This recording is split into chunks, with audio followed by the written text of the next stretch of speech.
हम लोग संख्या रेखा के बारे में पढ़ रहे थे। तो संख्या रेखा यानी नंबर लाइन, यानी रियल नंबर लाइन भी इसको बोलते हैं, क्योंकि इस पे सारे वास्तविक संख्या को लिख दिया गया। तो आप देखिए जैसे जैसे आप राइट की तरफ बढ़ रहे हैं तो संख्याएं क्या मिल रही है, बड़ी मिल रही है। क्योंकि आप जानते हैं जो संख्या राइट में होती है क्या होती है, बड़ी होती है। जैसे 4 के राइट में 5 है इसीलिए बड़ी है। और जो संख्या लेफ्ट में होती है, लेफ्ट यानी बाएँ होती है, वो छोटी होती है। जैसे 4 के लेफ्ट में यानी बाएँ क्या है, 3 है इसीलिए छोटी है। 4 के राइट में यानी राइट मतलब दाएँ क्या है, 5 इसीलिए बड़ी है। तो संख्या रेखा पे जो संख्या राइट में होती है वो बड़ी होती है, जो लेफ्ट में होती है वो छोटी होती है। तो आप ध्यान से देखिए, 0 के राइट में जो भी संख्या है वो क्या है, प्लस में है। यानी 0 के राइट में जो भी संख्या है, 0 के दाएं जो भी संख्या है वो प्लस में है। आज 0 के दाएं में सभी संख्या है, इसीलिए 0 से क्या है, बड़ी है। तो 0 से बड़ी जो भी संख्याएं होती है वो क्या होती है, धनात्मक होती है, पॉजिटिव होती है। आज 0 के लेफ्ट में जो भी संख्या है वो क्या होगी, 0 से छोटी होगी। यानी 0 से छोटी जो भी संख्या, ध्यान से देखिए क्या नेगेटिव है। तो ये डिफिनीशन होता है कि जो संख्या 0 से बड़ी होती है वो धनात्मक होती है, यानी पॉजिटिव होती है।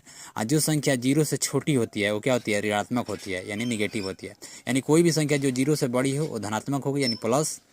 हाँ, कोई भी संख्या जो 0 से छोटी हो, यानी 0 से छोटी हो तो क्या होगी, ऋणात्मक यानी निगेटिव होगी। ठीक। संख्या रेखा पे बाएं से दाएं जाने पर, संख्या रेखा पर बाएं से दाएं जाने पर हमें बड़ी बड़ी संख्याएं मिलती है। जैसे देखिए 4 से बड़ी 5 मिली, इसी बड़ी बड़ी संख्या मिलती जाएगी। संख्या रेखा पर दाएं से बाएं जाने पर हमें छोटी छोटी संख्या मिलती है। जैसे देखिए 3 से जैसे हम बाएं गए तो क्या मिला, 2, तो छोटी संख्या मिली। और बाएं गए तो 0 मिला और छोटी संख्या मिली। -2 और छोटी संख्या मिली।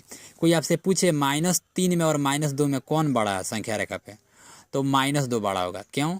इसलिए क्योंकि -2 -3 के राइट साइड में है। संख्या रेखा पर जो राइट साइड में होता है वो बड़ा होता है। तो ये -2 जो है वो -3 के राइट साइड में, इसीलिए ये बड़ी संख्या है।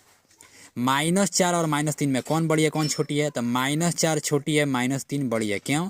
क्योंकि -4 जो है वो -3 के लेफ्ट में है। तो जो लेफ्ट में होता है वो छोटा होता है, किससे, जिसके लेफ्ट में हो। तो चूंकि -2 -3 के राइट में है इसीलिए बड़ी संख्या हो गई। कौन, -2 किससे, -3 से। -4 -3 के लेफ्ट में है इसीलिए छोटी संख्या हो गई। क्यों? क्योंकि ये लेफ्ट में है यानी बाएं है। तो संख्या रेखा पे जो भी संख्या दाएं होगी, दाएं मतलब राइट में, वो क्या होगी, बड़ी होगी। यानी -3 के राइट में क्या है, -2 इसीलिए बड़ी हो गई। -3 के लेफ्ट में, यानी लेफ्ट मतलब बाएं क्या है, -4 इसीलिए छोटी हो गई। तो आपसे कोई पूछे कि कौन संख्या बड़ी है कौन संख्या छोटी है, तो देखिए कौन राइट में है। जो राइट में यानी दाएं होगा, जो राइट में मतलब दाएं होगा, क्लियर कर लीजिए, स्पष्ट बता देते हैं। जो राइट में होगा वहीं बड़ा होगा, यानी वहीं संख्या बड़ी होगी। और जो लेफ्ट में होगा यानी जो बाएं होगा वहीं संख्या छोटी होगी।